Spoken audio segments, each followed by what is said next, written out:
Il faut faire aujourd'hui ce que tout le monde fera demain. Jean Couteau, mesdames, messieurs, très heureux d'être avec vous pour les comptes, bien sûr, de ces premiers numéros, de ces nouveaux numéros, allais-je dire, dénommés Web Entrepreneuriat. Une première émission consacrée à la culture entrepreneuriale. Alors, mesdames, messieurs, spécialement aujourd'hui, nous allons recevoir pour vous Thomas Wechi, qui est le PDG de la structure Opure et l'initiateur du Fondation Dan. Alors, il est entrepreneur, il est expert dans le domaine économique. Nous allons réfléchir avec lui sur les grands sujets, l'entrepreneuriat. On va parler entrepreneuriat avec un expert. Mais avant cela, mesdames, messieurs, nous allons souffler un tout petit peu avec cet élément et nous allons nous retrouver tout juste après.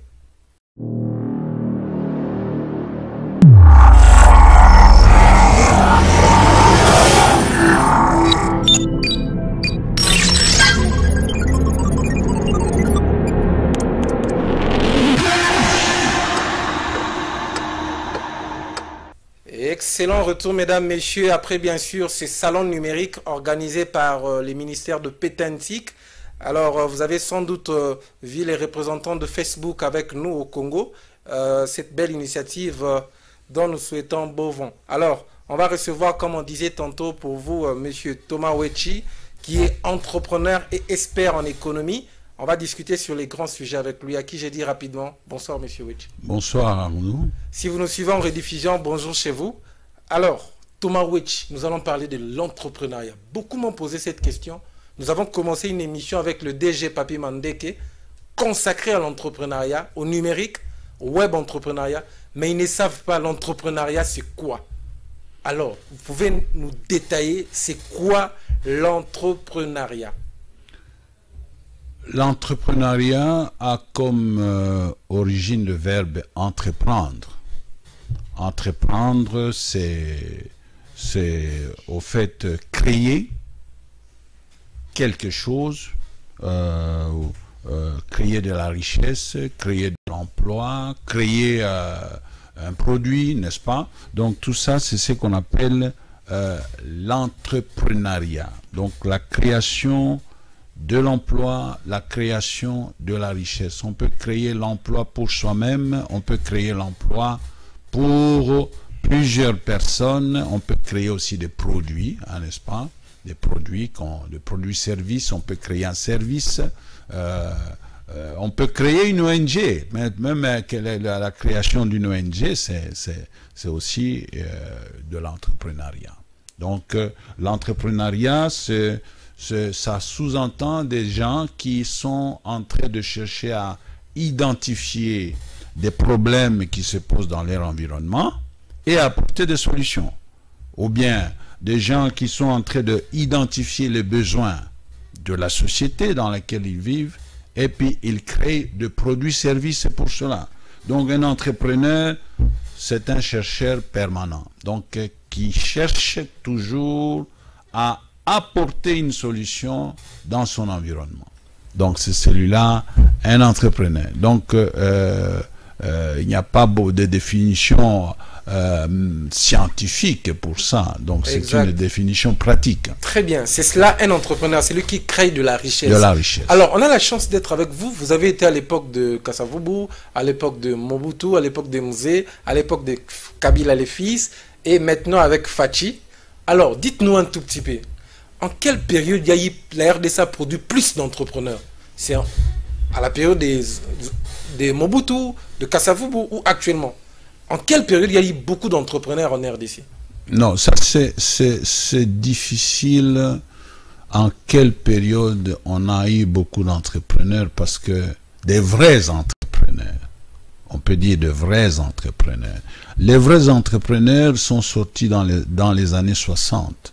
Okay. Hein, donc, à ce moment, j'avais à peine une dizaine d'années, hein, n'est-ce pas, dans les années 60, donc je ne pouvais pas suivre. Mais nous avons suivi des entrepreneurs congolais, hein, n'est-ce pas, des entrepreneurs congolais. Chez nous, où j'ai grandi, nous avons le père d'un de gens que j'ai rencontré aujourd'hui ici. Qui, par exemple, s'appelle comment? le père de Gilbert, par exemple. Gabriel Chabani, notre patron, Chabani, le papa de Gabriel Chabani. Techni Congo, Techni Zaïre. Que vous connaissez personnellement. Je connaissais très bien, c'est mon grand frère.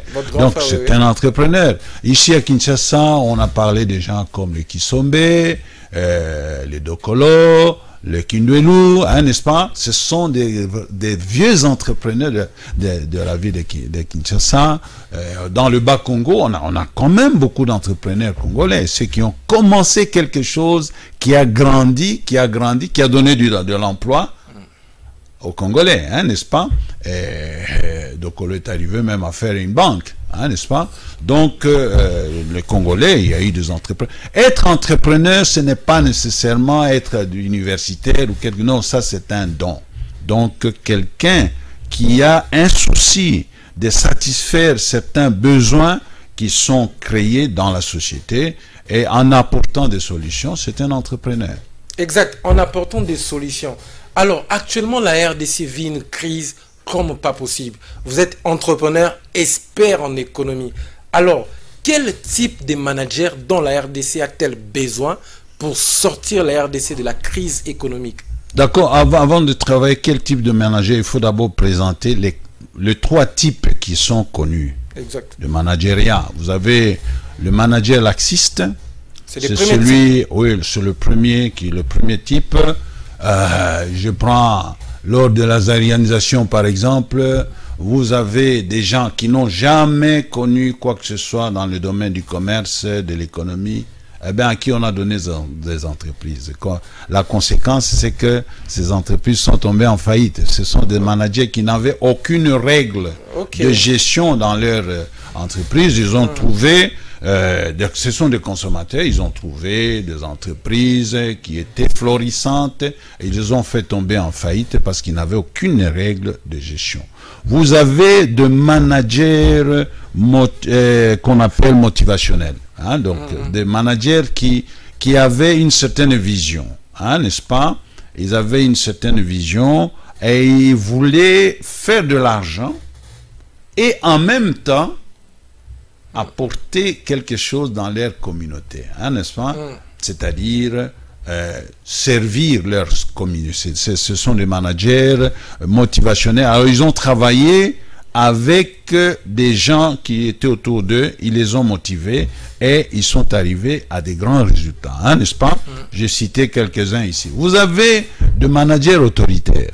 Bon, ce sont des managers qui ont une certaine déontologie de la gestion, mais qui sont autoritaires, donc parfois même sadiques vis-à-vis de personnes qui travaillent avec eux. Mais le type de manager dont le pays aujourd'hui a besoin, les types de managers qu'on trouve aujourd'hui en Europe, au Japon, hein, dans les pays comme la Chine, ce sont des managers motivationnels, des gens qui travaillent. Oui, vous travaillez avec eux. Vous prenez Microsoft, non? Vous prenez Bill Gates, vous le voyez comment il est. Dans la grande simplicité, vous ne saurez même pas que... Mais il travaille avec vous prenez votre ami de Facebook que vous aimez beaucoup, avec ses copains, vous voyez où est-ce qu'ils sont? Managers motivés. Ils ont une vision, ils ont une méthode, ils ont une philosophie, une déontologie dans la gestion, n'est-ce pas? Ils savent comment motiver ceux qui travaillent, parce que seul, on ne peut pas faire grand-chose. On a toujours besoin d'un plus petit que soi. Donc, ça veut dire que ils tiennent compte même du huissier, hein, n'est-ce pas? L'huissier a un rôle à jouer, il doit bien faire son travail. Donc, ce sont ces types de managers dont nous avons besoin au Congo, hein, donc particulièrement à RDC. Nous avons besoin des managers qui ont de la sagesse. Oui. Non, attendez. Ce que vous allez m'arrêter. Oui, non, vous allez continuer. Vous allez continuer. Ce que vous dites est formidable. Vous avez tantôt parlé de trois types de managers. On va aller lentement parce qu'il y a de la matière. Vous n'allez pas directement sauter avec la sagesse. Alors, la question était quel type de manager avions-nous besoin au sommet de l'État pour conduire la RDC? Je prends les cas. Parmi les 4 présidents, Kasavubu, Mobutu, Kabila le père, Kabila le fils, les 5, et actuellement Félix Tshisekedi. est-ce que vous pouvez nous aider? Qui était le manager motivationnel entre les 5 présidents? Bon, je sais pas, hein. Kasavubu, on l'a pas bien connu, hein, n'est-ce pas? Mobutu, il était dictateur, mais donc on lui, peut il était dire autoritaire. Manager Il n'était pas, il était autoritaire. Tout on met autoritaire, Il était manager autoritaire. Hein, donc, Ce qui n'est pas bien. Bon, dans une certaine mesure, les managers autoritaires, bon, ils sont là. Nous avons les Kagame qui sont là. Ce sont des managers autoritaires. Ok, on passait. On prenait qui encore? Bon, nous prenons Mzee. Laurent Désiré Kabila. Bon, celui-là, la seule erreur, c'est que il était moitié dictateur, moitié démocrate. Je le mets dans quelle catégorie? Entre autoritaire et motivationnel. Entre autoritaire et motivationnel. Mzee Kabila. Mzee Laurent Désiré. Mzee Laurent Désiré Kabila. Donc, moi, je crois. Président honoraire. Je vais m'arrêter là parce que je ne veux pas donner mes avis pour les autres. D'accord, oui. C'est pas une émission politique, nous sommes dans l'entrepreneuriat. On va vous donner des couleurs politiques. On comprend, on comprend. Alors, vous êtes en train de... Mais je peux donner un avis sur Félix Tshisekedi. Donc, Félix Tshisekedi, il a tous les atouts pour devenir un manager motivationnel, donc un bon leader dans ce pays. Il a tous les atouts. Premier atout, il a l'aura de son père. Très important, parce que si Félix est là, ce n'est pas par ses efforts, c'est le combat d'Étienne Tshisekedi, de 38 ans, hein, n'est-ce pas, qui a fait que Félix soit là. Hein, n'est-ce pas? Ça, il a l'aura de son père. Et bon, je peux faire parenthèse. Si Félix Tshisekedi, s'il n'y avait pas l'erreur de Genève, si Félix Tshisekedi était désigné à Genève comme candidat commun de l'opposition, je crois que nous n'allions pas connaître ce que nous connaissons aujourd'hui. Bon, deuxièmement, il est le premier président qui a confié ce pays à l'Éternel. Donc, il a l'appui de Dieu. Félix, c'est qu'il a l'appui de Dieu. Il a l'appui de Dieu. Il n'y a pas de doute à cela. Il a l'appui de Dieu. Donc, il peut réussir si il suit les recommandations de son père, parce qu'il a l'appui. Il a l'aura de son père. Son père a demandé quoi? Le peuple d'abord. Il a lutté pourquoi? Pour un état de droit, n'est-ce pas? Il a lutté pourquoi? Pour arrêter la corruption, n'est-ce pas? Si Félix suit ça, il a déjà la bénédiction de son père, de Dieu, n'est-ce pas? Deuxièmement, il a l'appui de Dieu parce qu'il a confié le pied à Dieu. Troisièmement, jusque-là, les Américains le soutiennent. Les Américains, c'est la grande puissance, hein, n'est-ce pas? Vous voyez, pourquoi l'Amérique est la grande puissance? Parce que l'Amérique prête serment sur la Bible. Wow. Et pourquoi aujourd'hui Trump a remporté la victoire contre ses ennemis? C'est parce que Trump a montré aux yeux du monde entier qu'il était contre les antivaleurs. Il a condamné l'homosexualité. Oui, il a remis, il a favorisé le retour de la capitale d'Israël à Jérusalem. Donc c'est quelqu'un qui ne se cache pas. Il montre directement ses couleurs, hein, n'est-ce pas? Donc il a honoré Dieu et Dieu l'a honoré. Parce que si Trump était tombé, donc vous voyez, si Félix suit les pas des gens comme des Trump, je crois qu'il peut réussir. Le grand problème, c'est qu'aujourd'hui, nous sommes un peu dans le tripatouillage. Hein, pourquoi? Parce que peut-être il y a eu de mauvais choix de son entourage, et ce qui fait qu'aujourd'hui, on est en train de basculer, on ne sait pas là où on va. Donc, on peut dire qu'il a toutes les chances de devenir un leader motivationnel. Un leader selon le modèle de Christ. Voilà, donc je ne peux pas parler vraiment de Joseph Kabila parce qu'il n'a pas suivi le pas de son père, hein, n'est-ce pas? Kabila n'a pas non, suivi. Pas du tout. La première chose que Joseph Kabila a fait, c'est écarter tous ceux qui ont travaillé avec son père. Ça, c'est la première erreur qu'il avait commise. Hein? Et puis, il a pris tous les vautours autour de lui. Et nous savons comment ils ont dirigé le pays aujourd'hui. Nous sommes en train de chercher... Ils ont cassé l'esprit de l'entrepreneuriat, l'économie. Alors, il est quel type de leader? Laxiste, autoritaire? motivationnel Joseph Kabila. Bon, je ne veux pas les classer. Donc lui n'est pas dans tout ce Non, je ne veux pas vraiment les classer. Je ne sais pas. Si je dois les classer, je serais un peu plus sévère de dire qu'il était un leader laxiste, sans aucune règle de gestion, hein, n'est-ce pas? Il n'y a aucune règle de gestion qu'il a suivie. Hein. Musée, nous avons vu, 3 ans, Musée, 3 ans, il n'y a pas eu d'emprunt, hein, n'est-ce pas? Mais il a payé les gens, il a payé les militaires, il a payé les policiers, il a payé les enseignants, hein, n'est-ce pas? 3 ans sans emprunt. Donc, il avait quand même une vision. Musée avait une vision. Il allait peut-être devenir un dictateur autoritaire, c'est-à-dire un bon dictateur, hein, comme Kadhafi et comme Kagame. Hein. Kagame, aujourd'hui, il reçoit les félicitations de partout, mais malheureusement, c'est avec la richesse de la RDC qu'il est en train de construire son pays. Alors, vous avez dit que ce n'est pas une émission politique, non, mais chose que tu me demandes de classer entrepreneuriat, ça affectait l'économie, tout ça, etc. Oui, alors, je reviens encore pour le manager. J'ai donné les 3 types de managers, mais vous avez les managers qui ont de la sagesse. La sagesse ne s'apprend pas à l'université, hein, n'est-ce pas?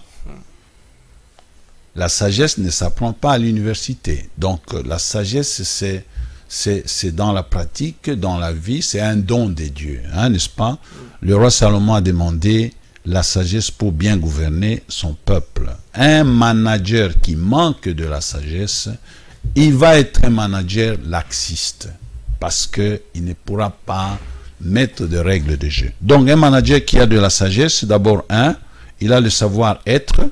Ça veut dire il sait qu'il ne doit pas faire du n'importe quoi et on ne peut pas lui faire faire du n'importe quoi. C'est quelqu'un qui se respecte, c'est quelqu'un qui a une valeur intrinsèque, ça veut dire qu'il a de l'intégrité.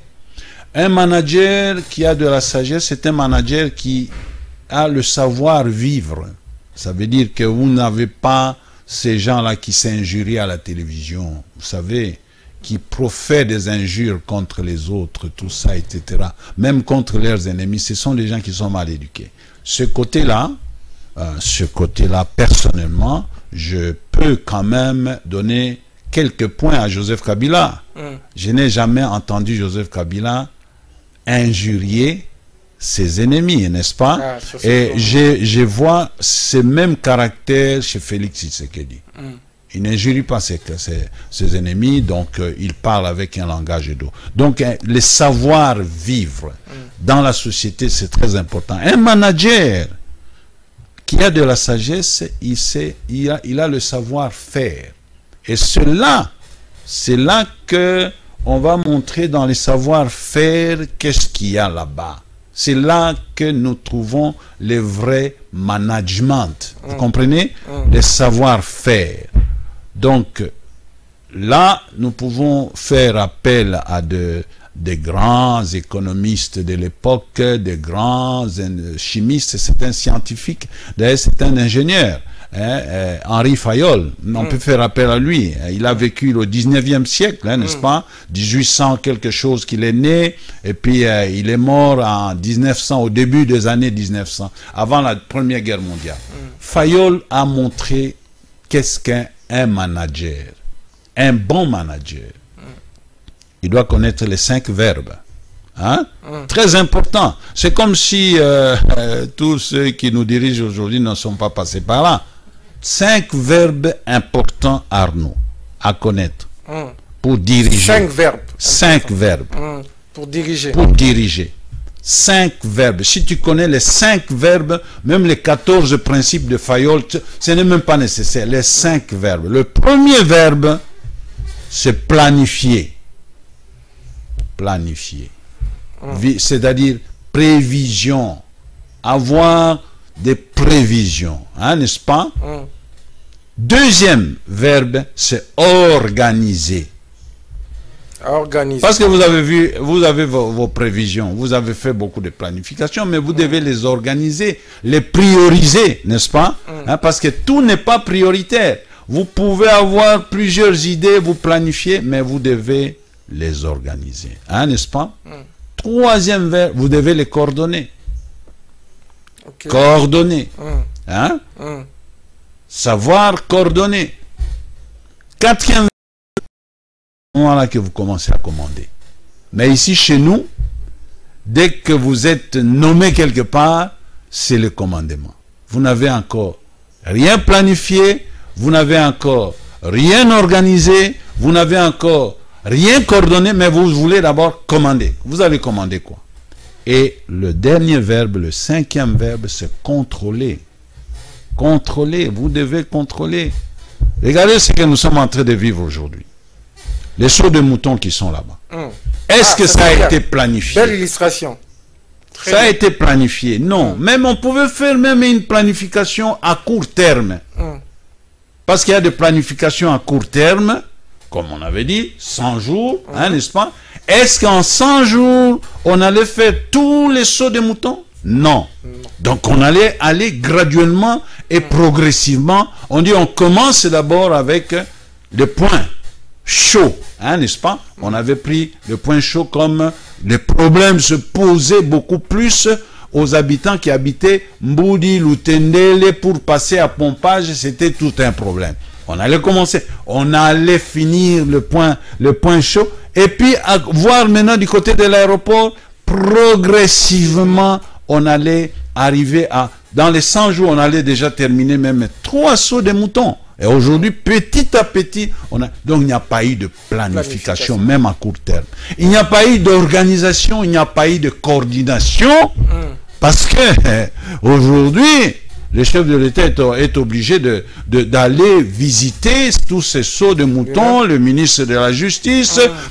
Mais pourquoi? Est-ce que c'est le travail du chef de l'État? Oui, tout ça, c'est parce que on a beaucoup plus visé d'autres intérêts que l'intérêt général. Donc, vous voyez, les 5 verbes-là sont très importants. Dans le management, vous avez le management laxiste.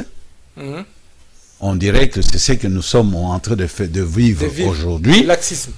Les managements motivationnels, ben ça c'est très loin, parce que les gens ne sont même pas motivés, hein, n'est-ce pas? Nous avons même, moi j'habite en Galiema, ça fait 2 semaines aujourd'hui que la commune est fermée. Donc il n'y a rien qui est fait. Vous vous rendez compte? Oui. La commune est fermée, les gens ne travaillent pas à la commune parce qu'il y a eu des événements là-bas. Est-ce que c'est faisable? Oui, il y a de petites choses comme ça qui doivent changer. Exactement. Il y a des petites choses comme ça qui doivent changer. Ouais. Je rappelle que nous recevons pour vous l'expert en économie et... Non, moi je ne suis pas expert, mais j'ai l'expertise en gestion. Là, il n'y a pas de doute. Oui, donc j'ai l'expertise en gestion. Oui, j'ai l'expertise en gestion parce que j'ai côtoyé la gestion, j'ai géré plusieurs années, donc je connais. Donc, puis j'ai fait des études de gestion aussi à Louvain-la-Neuve. Je suis master en gestion. En gestion. Donc vous êtes expert. En gestion à Louvain-la-Neuve. Je rappelle à nos téléspectateurs qu'on reçoit l'expert en économie. Thomas Wechi Tambwe. Non, mais je ne veux pas expert en économie, expert en gestion. En gestion, oui, ok. En gestion. Expert en gestion. D'accord, gestion financière. Alors, Thomas Wechi, le 5 verbes dont vous nous avez présenté des failloles, planifier, organiser, coordonner, commander, contrôler aussi, c'était extraordinaire. Alors, 60 ans après l'indépendance de la RDC a besoin de plus d'hommes politiques ou de plus d'entrepreneurs pour relever l'économie de la RDC? Les deux. La RDC a beaucoup plus besoin des entrepreneurs. Il a aussi besoin des hommes politiques. Mais maintenant, il faut faire la part des choses. Leur motivation, très important. Quelles sont les motivations de ces entrepreneurs, de ces hommes politiques? Les aspirations, hein, n'est-ce pas? Quelles sont leurs aspirations? Leur idéologie ou leur vision? Hein, n'est-ce pas? Leurs projets, hein, n'est-ce pas? Et voire même leur plan d'avenir. Donc nous avons des entrepreneurs, comme nous venons de dire, des managers, des entrepreneurs, laxistes aussi, des entrepreneurs motivationnels, et nous avons des entrepreneurs, nous avons des politiciens aussi, laxistes. Hein, donc ils viennent en politique Et leur seul but, c'est de se remplir les poches. S'enrichir. Non, s'enrichir. Mais vous avez, c'est pour cela qu'il faut voir les motivations. Vous avez des entrepreneurs, vous avez des politiciens, n'est-ce pas, qui veulent organiser la société. C'est-à-dire son attention, comment organiser la société. Nous en avons, moi je connais, je ne vais pas les citer, il y a quand même des gens bien dans ce pays, hein, n'est-ce pas? Des gens bien qui ont organisé les choses, hein, n'est-ce pas? Même s'il y a eu des défauts, je ne veux pas les citer. Eh ben, vous avez quand même, ils ont marqué leur époque. Et ils ont marqué leur époque, hein, n'est-ce pas? Nous avons aujourd'hui des transports dans la ville de Kinshasa. Hein, donc, comment s'appelle la société de transport, là, la grande société, là? Donc, Transco. Transco, par exemple, hein, n'est-ce pas? Mais on ne va pas dire que ça, c'est du négatif. Non. Hein, donc, le gouvernement de l'époque qui était dirigé par un certain monsieur, ils ont pris l'initiative. Hein? De donner quand même le transport. Nous avons vu comment les transports ont marché dans la ville de Kinshasa. Oui. Le gouvernement de l'époque, hein, n'est-ce pas, a dit, bon, écoutez, l'aéroport que nous avons à Kinshasa, c'était une honte, hein, n'est-ce pas? Faisons même un tout petit, là, un tout petit. Hein, donc, vous voyez, un tout petit quand même qui a rehaussé quand même. Donc, ils ont quand même fait l'air. Il y en a qui sont venus dans la ville de Kinshasa, ici, des gouverneurs de la ville de Kinshasa qui ont mis le feu rouge. Oui, oui. Qui sont venus, ils ont mis. Donc, des gens qui ont dit, moi, je veux marquer mon temps. Hein, n'est-ce pas? Les immeubles, la réfection, vous voyez là où se trouve la DGDA, il y a eu quand même quelqu'un qui a pris l'initiative de tout. C'était de vieilleries, c'était de maisons abandonnées. Donc, il a rehaussé ça. Aujourd'hui, si vous allez au palais de justice, je sais pas, tout près du ministère des Affaires étrangères, vous voyez qu'il y a quand même, donc il y a quand même des gens, tout en essayant, parce qu'ils sont dans un environnement où on doit toujours mettre la main dans les caisses de l'État, mais ils ont fait quelque chose pour dire que je vais me faire marquer mon temps. Donc nous avons politiciens, entrepreneurs, ça dépend de motivation, aspiration, de leur idéologie, de leur vision, hein, n'est-ce pas? Idéologie, vision. Vision, oui, bien sûr. Très hein, bien. De société. On tente déjà vers la fin.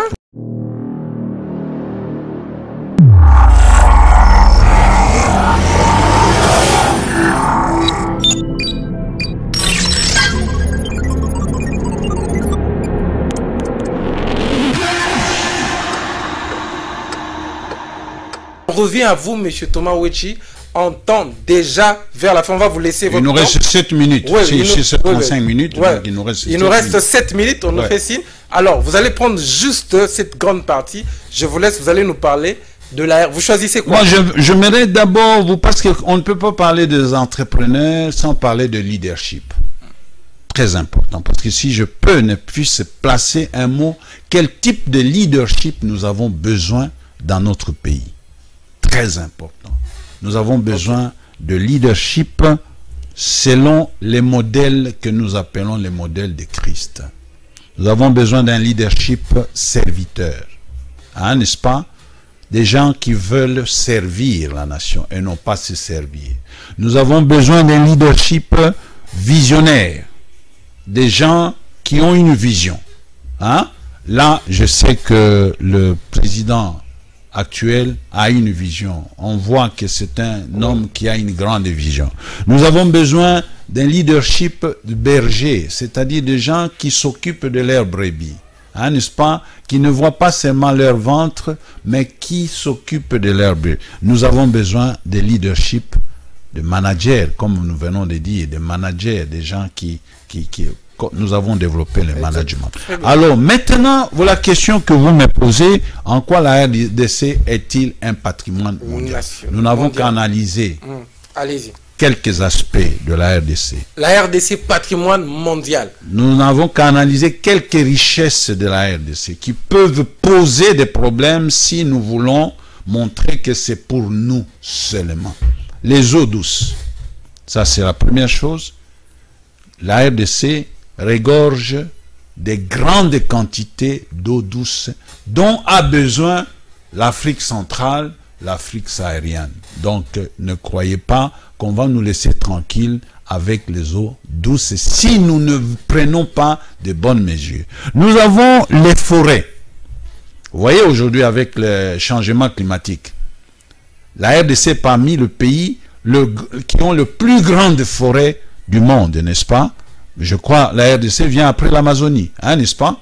Donc, les forêts, nous ne pouvons pas faire du n'importe quoi avec nos forêts, parce que maintenant le monde entier est en train de nous contrôler. La RDC a des espèces très rares, vous voyez, qu'il faut protéger, hein, n'est-ce pas? On ne va pas nous laisser faire du n'importe quoi avec ces espèces. Et puis, troisièmement, il y a des minéraux stratégiques, comme l'uranium, par exemple, le cobalt. La RDC n'est pas là pour faire du n'importe quoi avec l'uranium et le cobalt. Ça, ce sont les... Nous avons aussi 4 raisons qui suffisent pour que les leaders congolais puissent comprendre que le développement de la RDC ne se fera jamais sans les autres. Pourquoi? Il y a 3 choses que je peux relever. Les capitaux. Les capitaux. Vous voyez, nous avons besoin des pays comme Singapour, hein, n'est-ce pas? Qui est la 4e place financière du monde, alors qu'il n'y en a que 743 kilomètres. Donc, Singapour entre 13 fois dans la province-ville de Kinshasa. 13 fois dans 13 Kinshasa. fois. Vous voyez, c'est la 4e. Vous avez la Chine, vous avez les autres pays qui sont... Nous avons besoin des capitaux frais, hein, n'est-ce pas? Nous avons besoin de l'expertise, hein, n'est-ce pas? Nous n'avons pas toute l'expertise nécessaire pour développer notre pays. Et nous avons besoin de la technologie. Donc, conclusion pour nous, la RDC doit accepter qu'elle est un patrimoine mondial et faire appel aux investisseurs de tous bords qui vont venir signer des contrats, pas des contrats léonins, n'est-ce pas, mais des bons contrats pour le bien du peuple congolais. Je crois que... Formidable. Ça, c'est une question sur Internet. Je sais qu'on aura des questions et des questions. Ça, mais on aura plusieurs séries d'émissions avec M. Thomas Wetchi. La RDC est une patrimoine mondial. C'était formidable. Alors, avec nos eaux douces, donc vous êtes des mèches avec ce que Sarkozy disait. On doit apprendre à partager nos richesses avec nos voisins. Évidemment. Évidemment. Très bien, évidemment. Évidemment. Merci beaucoup. Hein, mais bien partagé, parce qu'aujourd'hui, nous avons refusé de partager nos richesses, mais on vient nous les prendre, on vient nous les voler, exact. On vient nous les détourner, hein, n'est-ce pas? Ce sont les autres qui sont en train de bénéficier de nos richesses et on vient les prendre avec la complicité de nous Congolais, les Congolais qui n'aiment pas ce pays. Merci beaucoup Thomas Wetchi. C'était là donc l'émission Web Entrepreneuriat consacrée pour la promotion des entrepreneurs congolais. Alors quel niveau de leadership, quel coaching. Un grand merci à notre DG Papi Mandeke. Il nous a ajouté les 10 minutes désormais pour cette émission. Ce sera maintenant 45 minutes. Un grand merci à lui. Comme M. Wetchi dit, on a besoin de l'expertise en RDC. Alors je confirme l'expertise de M. Papi Mandeke qui est notre DG. Alors on cheat, on tend vers la fin. Malgré qu'on nous a ajouté désormais 10 minutes, on tend vers la fin avec lui. Alors on a ajouté une série de questions actuellement pour clôturer notre émission. Vous allez répondre en bref. L'émission c'est à caractère entrepreneurial. Mais vous allez choisir. On peut vous poser une question politique, musicale ou dans le domaine du sport ou de la religion. Vous choisissez quelle rubrique? Politique. Politique? Ouais. Qui est le meilleur politicien congolais? Le meilleur politicien congolais, c'est Etienne Tshisekedi. Merci beaucoup, mesdames, messieurs. C'était à la présentation Arnold de Tiani. Un grand merci au DG Papi Mandeke. Maurice Gigandou. Un grand merci à notre Dipro et le DT Freddy Kipimo. Alors, un grand merci aussi à notre patron Gabriel Chabani, le coach principal de cette émission. Un grand merci à M. Thomas Wetchi d'accepter notre invitation. Merci. Sinon, chez vous, bonsoir, portez-vous bien. Merci beaucoup.